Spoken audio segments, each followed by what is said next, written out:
Mis padres me dieron a cambio de un cerdo. Era grande, sucio, ruidoso, y todavía movía la cabeza mientras mi padre lo recibía por las cuerdas. Yo tenía 9 años, y esa fue la última vez que vi mi casa. Nunca volví, y nadie vino a buscarme. Me llamo Carmen. Hoy tengo 85 años, y he decidido contarlo todo antes de que mi cuerpo me impida hablar. El tiempo se me acaba. No quiero morir llevando este peso en silencio. Guardé esta historia porque pensé que era más fácil olvidarla que enfrentarla. Pero olvidar nunca funcionó. Lo que me hicieron sigue aquí, conmigo, hasta hoy. Y tal vez, si alguien escucha esto, pueda evitar que otra niña pase por lo que yo pasé.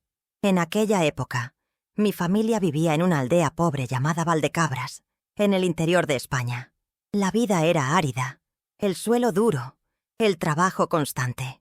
Sobrevivíamos de lo que plantábamos, pero hacía 2 años que el maíz no rendía bien. Mi padre, Alejandro, cojeaba por una herida mal curada en la pierna. Mi madre, Encarnación, parecía vivir en silencio, como si siempre estuviera pidiendo perdón por existir. Yo era la tercera de 7 hermanos. Había días en que no todos comíamos. Cuando las gallinas se enfermaron y el pozo empezó a secarse, mi padre dijo que había que hacer algo, pero nadie imaginaba que ese algo sería entregarme como si fuera una mercancía. Un día un hombre llegó a casa. Se llamaba Rogelio. Era robusto, con barba descuidada, dientes amarillentos, sombrero de cuero y olor a tabaco. Hablaron rápido, sin rodeos. Me escondí detrás de la pared de adobe para escuchar. ¿Ayuda en la cocina? ¿Cuida animales?, preguntó él. Mi padre respondió. Hace de todo. Es lista. Ya limpia la casa, cocina, aguanta carga. Rogelio miró a un lado y dijo, te doy el cerdo, pero la quiero hoy. Mi padre dudó. Miró hacia dentro de la casa. Hecho, dijo, y le dio una palmada en la espalda. Me quedé helada. Esa misma tarde, mi madre me mandó bañarme en el tanque, algo que solo hacía para misa o visitas importantes. Me dio un vestido más presentable y una bolsa de tela con una muda de ropa, un pedazo de pan duro y un peine roto. Pregunté a dónde iba. Dijo que era para ayudar en la casa de un conocido. Allí hay comida. Nada más. Ni siquiera me miró a los ojos. Poco después, escuché el ruido de una carreta. Al salir al patio, vi a Rogelio bajando con el cerdo. Era enorme, vivo, atado por las patas traseras con una cuerda. El animal se retorcía, ensuciaba todo, gruñía fuerte. Mi padre fue hacia él, tomó la cuerda y lo arrastró al corral. Ni me miró. Cuando volvió, Rogelio dijo, «Ahora te toca, pequeña». Agarré la bolsa y me quedé quieta. Mi madre empujó mi mano. «Vete». Y eso fue todo. Sin beso, sin bendición, sin explicación. Subí a la carreta y me senté junto a ese hombre. El cerdo se quedó. Yo me fui. El camino era malo, lleno de baches. La carreta traqueteaba, y yo me agarraba fuerte para no caerme. El hombre no decía nada. Solo miraba al frente, tirando de las riendas con fuerza. No sé cuánto tiempo pasó, pero pareció una eternidad. Sentía el estómago revuelto, la cabeza ardiendo. Miraba el monte, el cielo, los pájaros. Intentaba imaginar qué iba a pasar, pero solo podía pensar en una cosa. Nadie me detuvo. Nadie intentó retenerme. Fui entregada. Por un cerdo. La casa de Rogelio estaba lejos, aislada.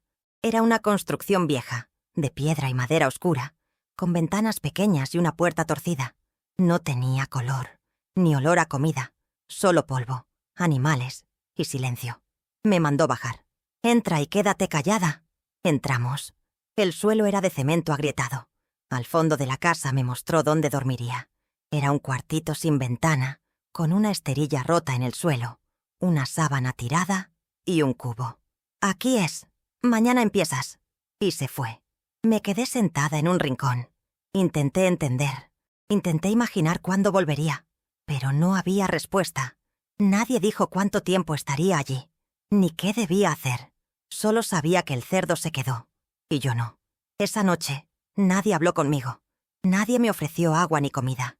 Escuché los ruidos de la casa, el viento golpeando la puerta, los animales moviéndose afuera. Me acosté en el suelo duro, con la bolsa bajo la cabeza. El dolor era más en el pecho que en el cuerpo. Pensé en mi camita pequeña, en mis hermanos. ¿Alguien notaría que no estaba? ¿Dormirían tranquilos? Yo no dormí. Me quedé con los ojos abiertos, oliendo la suciedad, preguntándome por qué. A la mañana siguiente, él golpeó la puerta. «Levántate. Vas a empezar». Me llevó al establo. Me ordenó recoger heno, cargar cubos, limpiar estiércol de cerdo. Luego me llevó al patio trasero, me dio un trapo viejo y señaló el suelo. «Limpia bien. Si no me gusta, lo haces de nuevo». No dije nada. Hice todo lo que me mandaron. Cada vez que intentaba descansar, él aparecía de repente. Me miraba en silencio. Yo bajaba la vista, pero lo sentía. Sentía que aquello apenas comenzaba. En esa casa no tenía nombre. Rogelio nunca me llamó Carmen. Era siempre «niña», «tú», «la de ahí», o solo un chasquido de dedos. Me levantaba cuando él ordenaba, comía si me dejaba y me callaba cuando quería llorar. El día empezaba temprano. Limpiaba el chiquero, barría el patio de tierra, cargaba cubos de agua del pozo y aún tenía que separar maíz para el gallinero. No podía equivocarme. Un día dejé caer un cubo de agua y él me empujó con tanta fuerza que me golpeé la cadera contra la pared. No se disculpó, ni siquiera me miró. Solo dijo: «Fíjate, animal». Me encogí, recogí todo y seguí trabajando. La mujer de Rogelio, Eulalia, era peor, siempre con cara de mala, murmurando detrás de mí. Si olvidaba limpiar algún rincón, gritaba: «Vaga, ni para eso sirves». Un día me quejé de un dolor en el brazo, porque cargaba demasiada leña sola. Ella tomó un trozo de madera y me lo lanzó. Me dio en el pie. Dijo que si quería descanso podía dormir con los cerdos. Y así fue. Me sacaron del cuartito y me pusieron a dormir en el cobertizo de los sacos, en un rincón cubierto con una lona. Era húmedo y apestaba, pero me callé. Solo pensaba que si hablaba de más, podía llevarme una paliza. Rogelio me miraba. Siempre. Pasaba despacio por donde yo estaba. A veces, solo para decir que mi blusa estaba sucia o que tenía que crecer pronto. No entendía bien qué quería decir con eso. Solo sabía que mi cuerpo se tensaba cada vez que se acercaba. Nunca me tocó directamente, pero tampoco respetaba mi espacio. Una vez me mandó buscar maíz al granero y se quedó en la puerta, observándome. Temblaba tanto que dejé caer la cesta. Él se rió. «Ni para cargar maíz sirves. Imagínate para cosas serias». Esa semana empezó a salir más por las noches. Eulalia decía que iba al pueblo a jugar cartas con otros hombres, pero yo sabía que se quedaba cerca. Una noche me desperté por un ruido en el cobertizo. Era él, parado en la entrada, solo mirando. No dijo nada. No entró, pero se quedó demasiado tiempo. No sabía qué hacer. Me quedé acostada, fingiendo dormir, con el corazón latiendo tan fuerte que parecía que se me iba a salir. Luego se dio la vuelta y se fue, pero entendí que algo se estaba formando y que no iba a ser bueno. En ese entonces, aún pensaba que mis padres podían aparecer, que mi padre llegaría con la carreta, diría que fue un error, que volviera a casa. Pero nada, ni una señal, ni carta, ni vecino, ni cura. Era invisible. Y aunque era solo una niña, comencé a entender que nadie vendría. Nunca. Fue en una de esas noches que Rogelio dejó escapar una frase que me heló la sangre. «Un año más, y ya das ganancias de otra forma». Lo dijo bebiendo cerca de la fogata, riéndose solo. Eulalia respondió: «Una niña así no paga mucho». Los dos rieron. Escuché todo desde detrás de la puerta. No sabía exactamente qué significaba dar ganancias, pero sabía que no era bueno. Dormí abrazada a mi bolsa de tela, ya gastada, pidiéndole a Dios que esa casa se quemara mientras dormía, solo para que todo terminara. Una mañana, mientras recogía estiércol en el establo, vi que Rogelio había dejado la carreta sin candado. Por primera vez pensé en escapar, pero no sabía a dónde ir. El pueblo más cercano estaba a horas caminando. No tenía zapatos, no conocía el camino, y el campo estaba lleno de víboras, espinas, hoyos. ¿Y si me atrapaban? Sabía que sería peor. Me quedé mirando el camino de tierra. Las ganas de correr eran tantas que me dolían las piernas quietas. Pero volví, porque el miedo aún era más grande que el valor. Al final de esa tarde, Eulalia me mandó llevar una cesta de huevos a una vecina que vivía a 2 colinas de allí. Era la primera vez que salía de esa casa desde que llegué. Estaba nerviosa, pero obedecí. La cesta pesaba, pero la aguanté. Caminé más de media hora. Cuando llegué, toqué la puerta de una casa sencilla, con un jardín seco. Una señora abrió. Se llamaba Teresa. Era delgada, vestía de negro y tenía el rostro cansado. Tomó la cesta, me miró y preguntó: «¿De quién eres hija?». Me quedé helada. No sabía qué responder. Dije que vivía con Rogelio y Eulalia. Frunció el ceño. «Ellos no tienen hija». Asentí y dije que solo estaba ayudando. Me miró con una expresión extraña. Dijo: «Está bien. Si quieres agua, pasa por aquí». Y cerró la puerta. De vuelta lloré bajito, porque por primera vez alguien me miró como si fuera persona. Y eso dolió más que cualquier cosa que me hubieran hecho. Después de volver de casa de la vecina, no podía dejar de pensar en la señora que me trató como persona. Preguntó mi nombre, aunque mentí. Me miró con atención. Hacía mucho que no me pasaba. Allí nadie me llamaba por mi nombre. Ni parecía que tuviera uno. Era solo la niña que hace todo, la que limpia el suelo, la que no sirve para nada. Pero Teresa no me miró así.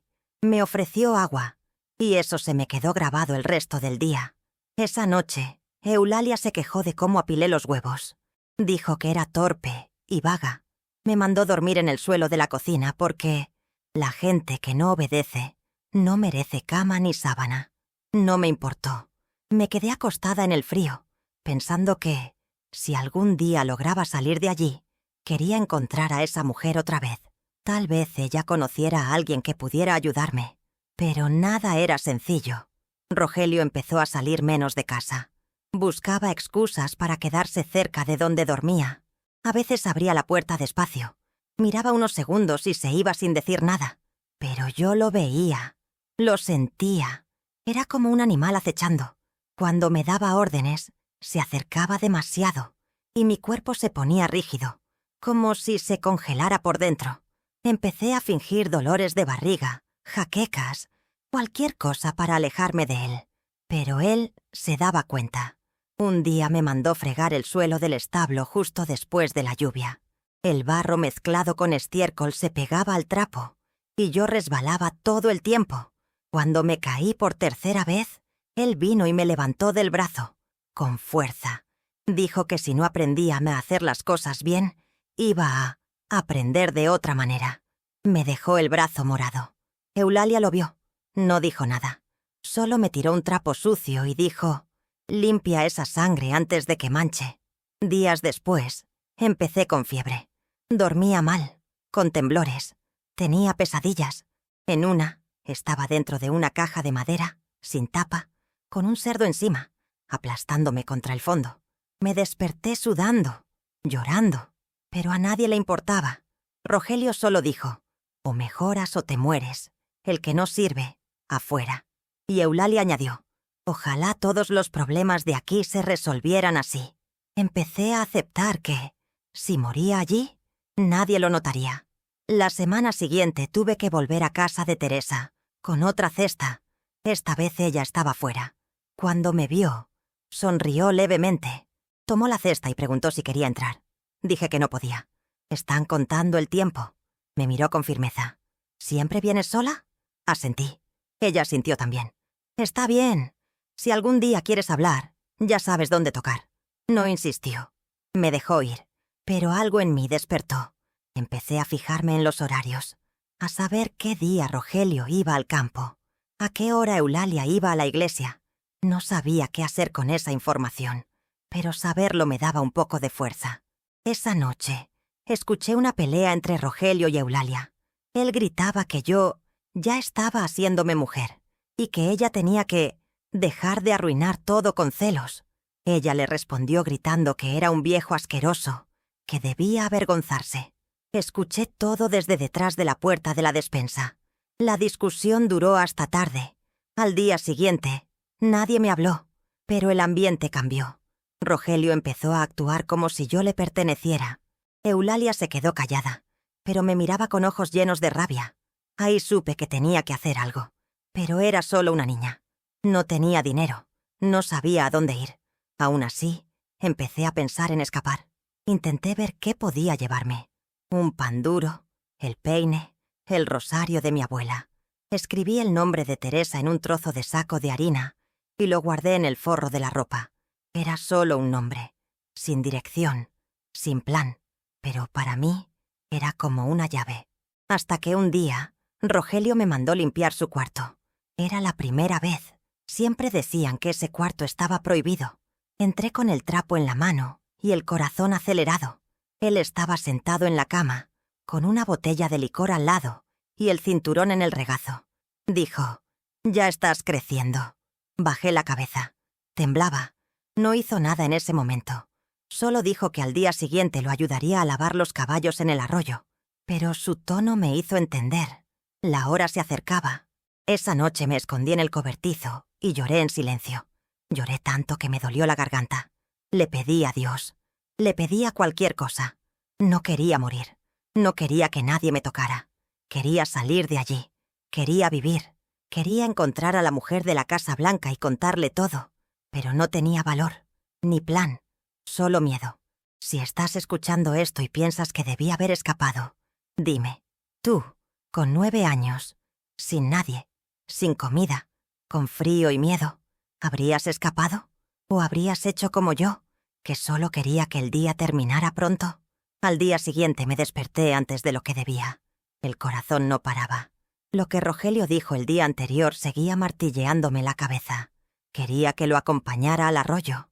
Sabía lo que eso significaba. No se trataba de ningún caballo. Me quedé un rato acostada en el suelo del cobertizo, intentando pensar en una salida. Pero no había a dónde correr. Incluso Teresa, que parecía buena, vivía lejos. Y yo seguía siendo solo una niña, descalza, con miedo hasta de mi propia sombra. Rogelio apareció en el cobertizo y me ordenó levantarme. «Hoy vienes conmigo.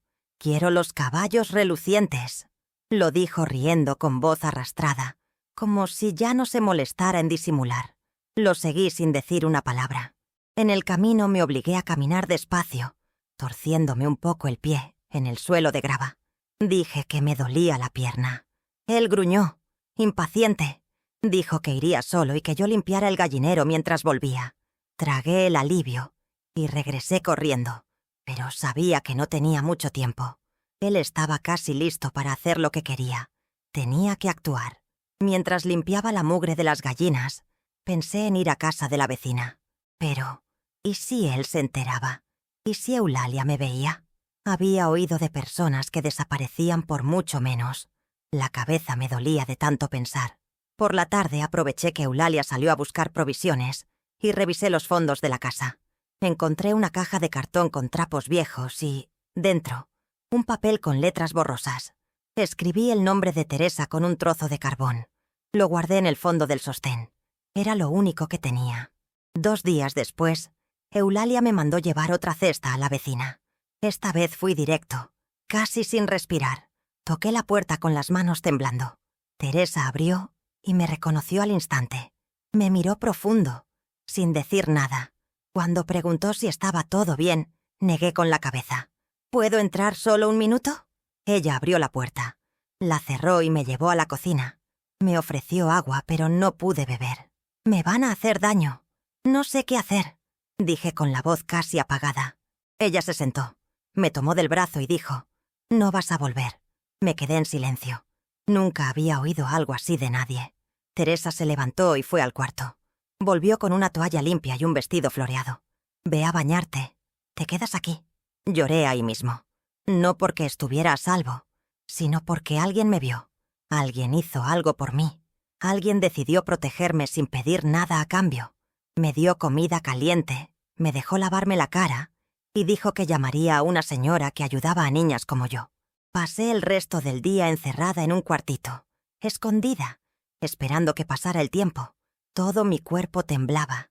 A cada momento pensaba que Rogelio iba a derribar la puerta y arrastrarme de vuelta por el pelo. Pero no apareció. Ni él ni Eulalia. Por la noche llegaron 2 mujeres. Una se llamaba Mercedes y la otra Pilar. Vestían ropa sencilla, pero transmitían seguridad. Hablaron conmigo despacio, preguntándome mi nombre, mi edad, si recordaba el nombre de mis padres. Conté lo que sabía. Se miraron entre sí. Mercedes dijo: «Vienes con nosotras. Tenemos un lugar seguro para ti». Me despedí de Teresa con un abrazo fuerte. No sabía cómo agradecerle. Ella dijo: «No hace falta que digas nada. Solo vive. Vive diferente». Subí al coche con las 2 mujeres. Me senté en el asiento trasero, callada, con los ojos pegados a la ventana. El coche pasó por los mismos caminos que me llevaron al infierno, pero ahora parecía que iba a otro mundo. No pregunté a dónde íbamos. No hacía falta. Cualquier lugar era mejor que aquel. Llegamos a una casa grande con una verja de hierro. Mercedes tocó un timbre y alguien abrió desde dentro. Allí vi a otras niñas, algunas más pequeñas, otras casi de mi edad. Todas tenían la misma expresión que yo cargaba. Asustadas, flacas, en silencio. Una mujer con delantal me recibió. «Carmen, ¿verdad? Ven conmigo». Me llevaron a un cuarto con 2 camas. La otra ya estaba ocupada. Una niña llamada Lorena me saludó con la mano. Era la primera vez que oía mi nombre en mucho tiempo. Esa noche me dieron un plato de sopa, una toalla limpia y un cepillo de dientes nuevo. Me acosté en una cama con sábanas blancas, con el corazón aún apretado, pero sin gritos, sin ruido de cerdos, sin pasos en el suelo. Nadie abrió la puerta de madrugada. Nadie me miró. Cerré los ojos e intenté descansar. Por primera vez solo pude respirar, sin miedo a que alguien me tocara, sin miedo a que gritaran. Solo me acosté y dejé que el sueño llegara. La vida en el refugio era distinta a todo lo que había conocido. No era perfecta, pero nadie me gritaba. Nadie me despertaba tirándome del brazo. Nadie me mandaba callar con un golpe en la cara. Allí todo tenía horario. Desayuno, lectura, limpieza, clases. Nunca había ido a una escuela de verdad, así que me pusieron en un grupo con niñas más pequeñas. No me importaba. Quería aprender. Quería entender el mundo fuera de esa casa donde me abandonaron por un cerdo. Los días pasaron y me fui acostumbrando. Las cuidadoras nos llamaban por nuestro nombre. No tenían prisa con nada. La comida era sencilla, pero nadie pasaba hambre. Por las noches dormíamos en cuartos vigilados, con la luz apagada y silencio. Lo único que me dolía era saber que, incluso allí, nadie de mi familia apareció. Ni una carta, ni una visita, ni una pregunta. Era como si nunca hubiera existido. Después de unos meses, empecé a ayudar con las tareas de la casa. Nos enseñaban a coser, a lavar ropa bien, a hacer pan. Estábamos ocupadas todo el día. A veces hasta olvidaba lo que había vivido con Rogelio. Pero bastaba con escuchar una puerta cerrarse con fuerza o ver a un hombre hablar alto para que mi cuerpo se congelara. Todavía tenía miedo.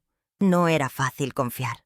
Aunque alguien me sonriera, siempre pensaba que venía algo malo después. Fue entonces cuando conocí a una chica llamada Antonia. Tenía 16 años, un poco mayor que yo, y me trataba como a una hermana. Dormía en la cama de al lado, compartía su merienda cuando no me gustaba la mía, me contaba historias divertidas para hacerme reír. Decía que su madre la había dejado frente a una iglesia cuando tenía 5 años, que pasó de casa en casa hasta llegar allí. Las 2 no teníamos a nadie. Eso nos unía. Un día, Antonia me llamó a un rincón del patio. Estaba seria. Dijo que una de las cuidadoras comentó que pronto cumpliría 12 años y que tal vez me trasladarían a otro refugio, en un barrio alejado. No lo decía para asustarme. Solo quería prepararme. No nos quedamos aquí para siempre, Carmen. Cuando el gobierno necesita espacio, echan a las que no tienen a nadie. Me quedé callada. Tenía razón. Nunca pensé en formar parte de una familia de verdad. Solo quería un lugar seguro. Pero incluso eso parecía pedir demasiado. Poco después, Mercedes, la misma mujer que me sacó del infierno, me llamó para hablar. Dijo que una señora soltera buscaba una niña para ayudar en casa. Alguien educada, que supiera mantener todo en orden. No es adopción, Es trabajo, pero con cama, comida y respeto. Asentí sin saber qué sentir. ¿Otra vez me enviarían a casa de un desconocido? Ella intentó tranquilizarme. No es como antes. Esta mujer ya ayudó a otras niñas. Nunca tuvimos problemas. Pero si no quieres, puedes decir que no. Decir que no. Qué curioso escuchar eso. Nadie me había dado esa opción antes. Lo pensé mucho. Hablé con Antonia. Ella dijo que tal vez era una oportunidad mejor que otros destinos. Algunas niñas que rechazaban esas salidas terminaban en refugios abarrotados, donde las cosas no estaban tan organizadas. Al final, acepté.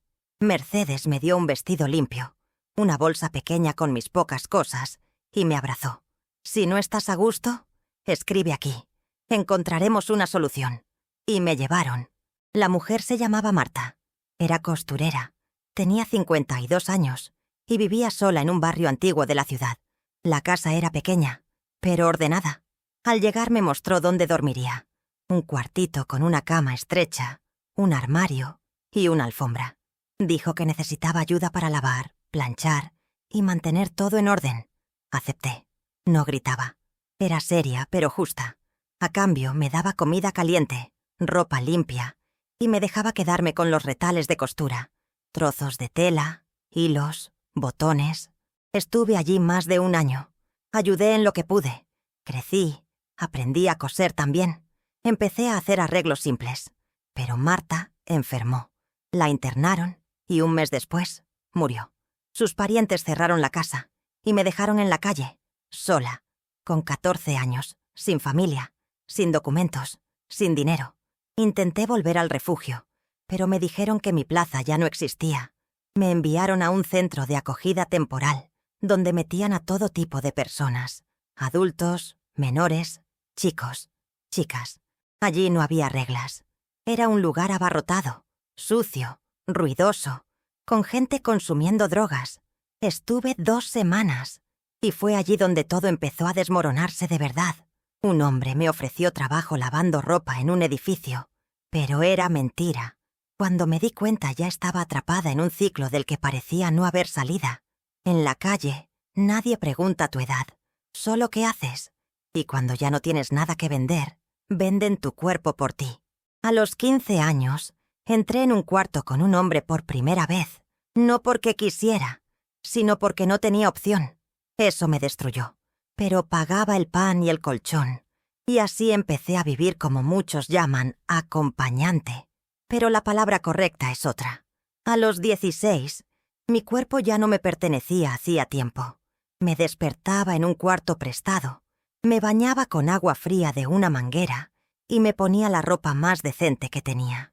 Salía a la calle como quien va a trabajar, pero con el estómago revuelto de miedo. No había opción. Si me quedaba quieta, no comía. Si no aceptaba, dormía en la acera.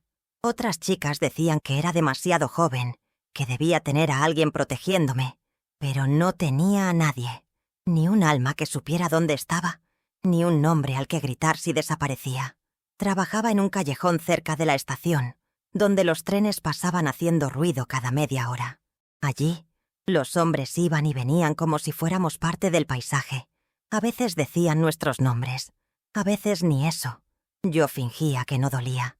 Fingir era lo único que sabía hacer. De noche dormía con los ojos abiertos. De día fingía ser fuerte. Ya no lloraba. No servía de nada. Fue en una de esas noches que conocí a un hombre diferente. No porque fuera mejor, sino porque volvió más de una vez. Me llamaba mi niña. Decía que quería sacarme de allí. Prometía cama caliente, comida, hasta un vestido nuevo. Sabía que era mentira. Pero cuando estás en el fango, cualquier promesa parece luz.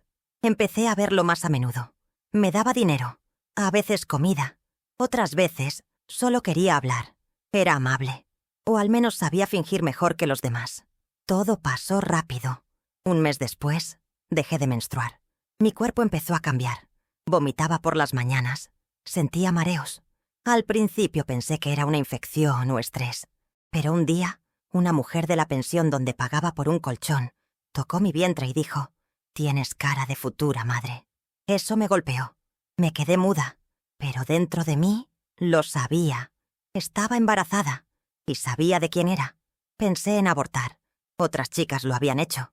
Con infusiones, con agujas, con desesperación. Pero no pude. Tenía miedo. Tenía rabia.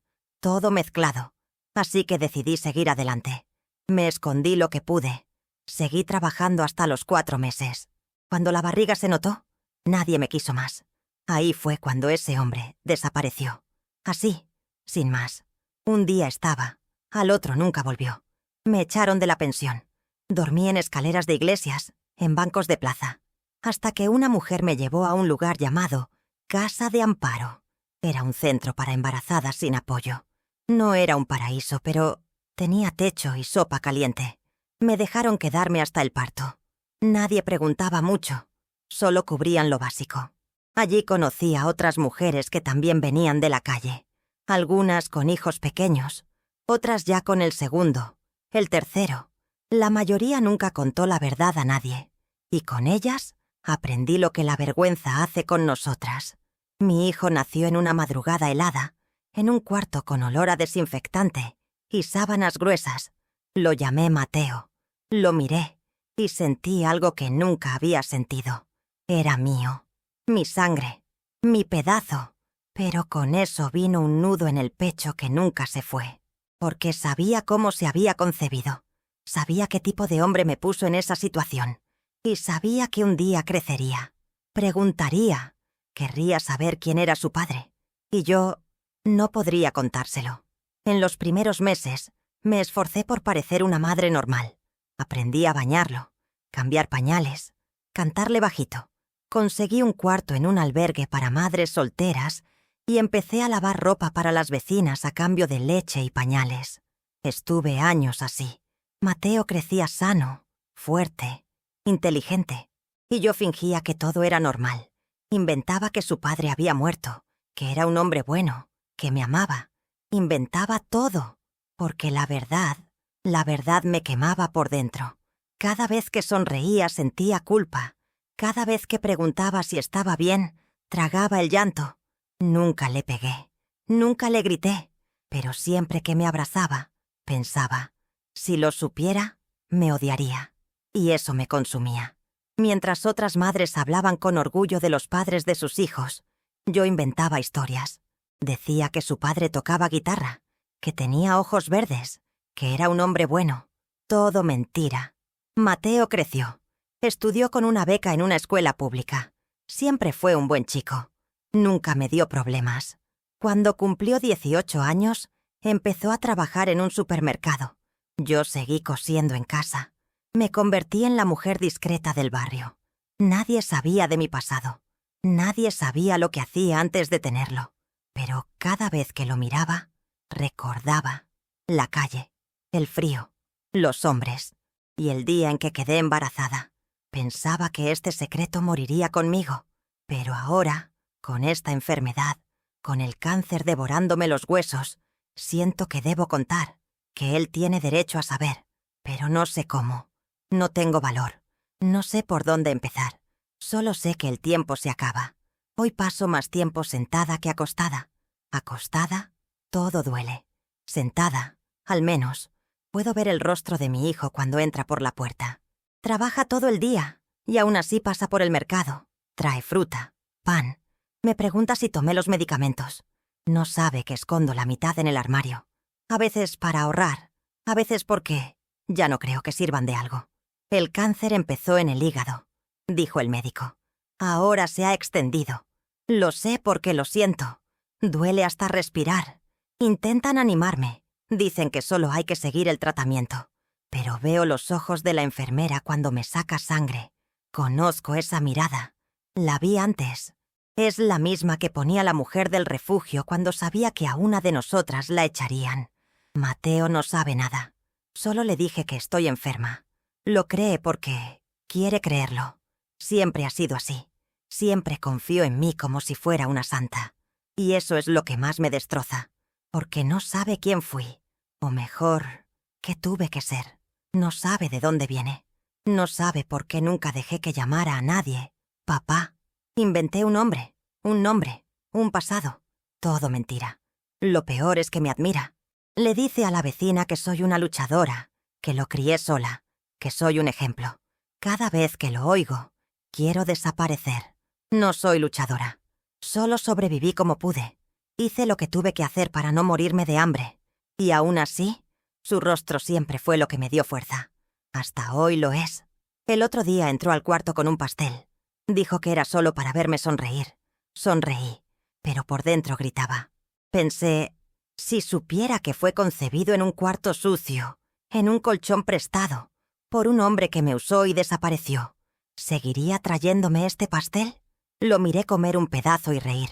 No pude tragar nada. Dije que estaba mareada. Era mentira. Era vergüenza. Intenté escribir una carta. La rompí. Pensé en llamarlo para hablar. No pude. Tengo miedo de lo que pensará. Tengo miedo de destruir todo lo que cree. Pero tengo más miedo de morir y llevarme esta verdad. Porque si lo descubre después, por otra persona, o por casualidad, me odiará. Dirá que mentí toda la vida, que lo engañé. Y tendrá razón. Mateo tiene 26 años ahora. Es un hombre hecho. Tiene su propia vida, pero nunca me dejó de lado. Eso me destroza aún más. Porque merece saber, pero también merece que lo protejan. Me pregunto, ¿hay una forma correcta de decirle a un hijo que fue concebido en la calle? ¿Que su madre no tuvo opción? ¿Que su padre fue solo uno más entre tantos? Ayer, cuando salió a trabajar, saqué la cajita donde guardo mis cosas viejas. Tomé el papel donde escribí Teresa, la mujer que me salvó entonces. Lo guardé hasta hoy, aunque está desvaído. Ella tal vez ya murió, pero fue la primera persona que me vio como alguien. Pensé que, si estuviera aquí, sabría qué decirme. Porque fue ella quien me sacó del lugar donde solo se sobrevive. Con ella aprendí a vivir. Recuerdo cuando Mateo era pequeño. Me preguntaba por qué los otros niños tenían abuelos y él no. Yo decía que vivían lejos. Luego preguntó por qué nunca veía fotos de su padre. Inventaba excusas. Con el tiempo dejó de preguntar. Pero yo nunca dejé de sentir. La culpa no se fue. Solo se escondió detrás de las tareas diarias, las cuentas por pagar, la ropa por lavar. Ahora, con la enfermedad debilitándome, todo sale a flote. Siento como si cada dolor fuera un recordatorio. Se acaba, Carmen. Y él aún no sabe. Rezo todos los días. Pido a Dios que me dé un poco más de tiempo. No para curarme, sino para tener valor. Solo eso. Valor para mirar a los ojos de mi hijo y contar todo. Y pedirle que me perdone. Que entienda que lo amé desde el primer segundo. Aunque fuera fruto de algo que nunca quise. Si estás escuchando mi historia ahora y crees que debo contar pronto, estoy de acuerdo. Pero no es fácil. No es solo abrir la boca. Es revolver todo lo que escondí durante décadas. Es destruir la imagen que él tiene de mí. Pero tal vez eso es lo que debo hacer. Tal vez tú, que escuchas esto, puedas ayudarme. Tal vez puedas darme el valor que aún no encuentro. Los días ahora son todos iguales. Me despierto con dolor. Tomo el medicamento solo para levantarme de la cama. Mateo me ayuda con todo. Limpia, cocina, trae mis medicinas. A veces incluso me ayuda a cambiarme de ropa. Veo en sus ojos el cariño que muchas madres sueñan tener. Y eso solo me lastima más. Porque no sabe. Y cuanto más amor me muestra, más me hundo en la vergüenza de lo que oculté. No sé si me queda una semana, un mes o 2. Los médicos evitan decir algo claro. Hablan con palabras cuidadosas. Miran los papeles como si las respuestas estuvieran allí. Pero yo lo sé. Conozco el final. Lo vi en otras mujeres en los hospitales donde limpié baños. La piel cambia. La fuerza se va. Empiezas a dormir demasiado y a olvidar los días de la semana. Todo eso ya me está pasando. Mateo está siempre cerca. Me llama mi vieja luchadora. Dice que cuando mejore me llevará a ver el mar. No sabe que nunca estuve cerca de una playa. Siempre trabajé demasiado para soñar con esas cosas. Y ahora ya no importa.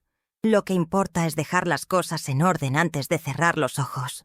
Pero cada vez es más difícil. Intenté escribir una carta. Me senté en la mesa de la cocina. Tomé papel y pluma. Escribí Mateo, mi hijo. Y paré.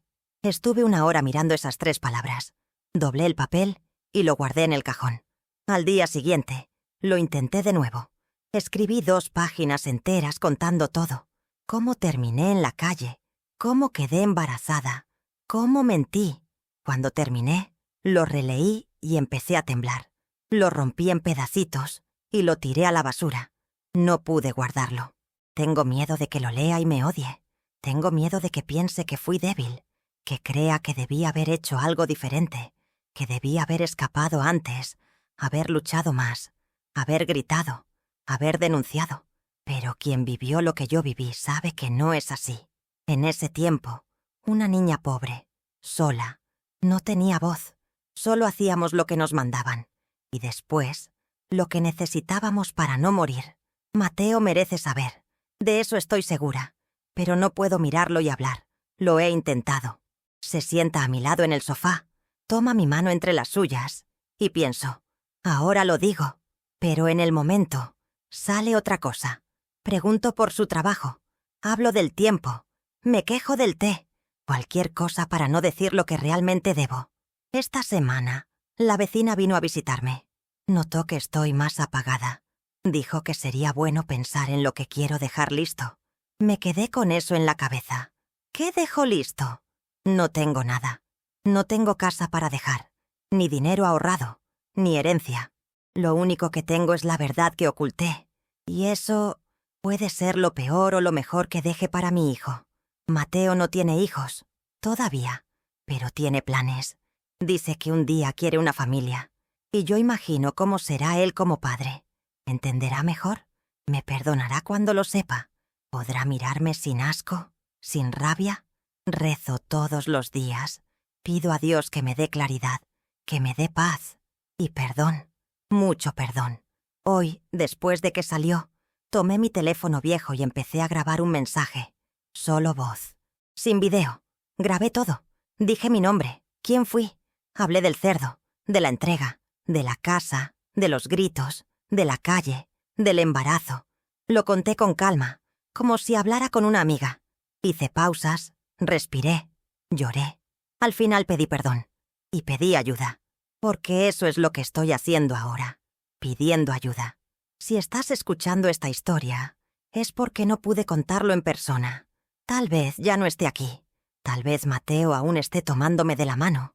O tal vez ya esté solo escuchando esto. De cualquier forma te pido, ayúdame a contarle.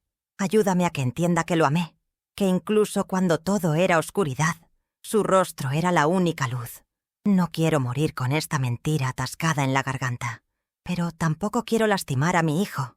No sé cómo equilibrar eso. Solo sé que la verdad está aquí dentro, doliendo, y necesita salir, aunque venga con lágrimas, aunque me mire diferente después. Necesito contar. Él necesita saber de dónde viene. No por vergüenza, sino porque merece la verdad y porque ya no soporto cargar esto sola. Hoy no pude levantarme de la cama, ni con la ayuda de Mateo. El cuerpo pesaba demasiado. Las piernas no obedecían. Me miró preocupado, tomó mi mano y dijo que llamaría al médico. Le pedí que esperara. Dije que era solo cansancio. Pero la verdad es que lo sé. Mi tiempo se acaba. Una lo siente. No es un dolor de gripe. Es el cuerpo apagándose poco a poco, como una vela al final del pabilo. Estoy aquí acostada, mirando el techo, intentando recordar si hice todo lo que debía. Pienso en las palabras que grabé, en el audio que tal vez él aún no ha escuchado. O tal vez sí. El miedo sigue aquí, pegado a mí como siempre. Pero junto con él hay un deseo de paz, de descanso, de cerrar los ojos y no cargar más nada, ni mentiras, ni culpas, solo silencio. Mateo entró al cuarto más tarde con un vaso de jugo. Se sentó a mi lado y empezó a contar una historia del trabajo. Fingí escuchar todo. Asentía, sonreía con esfuerzo, pero por dentro, mi mente estaba lejos. Lo miraba y pensaba, este chico es lo único bueno que salió de una vida hecha entera de dolor. No lo sabe, pero salvó mi alma. Solo por existir, solo por llamarme mamá. Sé que tal vez, cuando escuche todo lo que grabé, se sorprenderá, se sentirá engañado, Se enojará, tal vez llore, tal vez se aleje, tal vez tarde en entender, pero aún así debía contar. No podía seguir ocultando, porque, al final, tiene derecho a saber quién es y de dónde viene, aunque eso destruya la imagen que tiene de mí. Al menos no cargará una mentira construida por miedo. Escribí su nombre en un papel y lo pegué detrás de la puerta del armario. Debajo escribí: «Hay algo importante para ti. Está en mi celular. Si lo encuentra después de que me vaya, sabrá que fue lo mejor que pude hacer». Intenté hablarle mirándolo a los ojos, pero no pude. Mis fuerzas se fueron agotando. La vergüenza creció. Así que la grabación fue el único camino. Las últimas semanas han sido las más duras. El dolor no me suelta. Los medicamentos ya no hacen tanto efecto. Pero lo peor no es eso. Lo peor es el arrepentimiento. Me pregunto todos los días, ¿debí haberlo contado antes? ¿Cuando era pequeño? ¿Cuando ya podía entender? ¿Oculté por miedo o por cobardía? No lo sé. Solo sé que elegí el silencio porque creía que lo protegía. Ahora veo que tal vez solo me protegía a mí misma. Mateo me trata con tanta bondad que a veces quiero gritar. Decirle que no debería ser así conmigo, que no soy la madre buena que él cree, que fui mujer de la calle, que me acosté con hombres que ni sabían mi nombre, que lo llevé en el vientre llorando sola en un refugio, que me llamaron de todo y que sobreviví, pero nunca dejé de sentir vergüenza. Aún así, él está aquí, todas las noches. Me toma de la mano cuando duermo, me cubre con la manta, me besa la frente. Pienso, si lo supiera todo esto acabaría. Pero también pienso, si me quiere tanto, tal vez pueda perdonarme.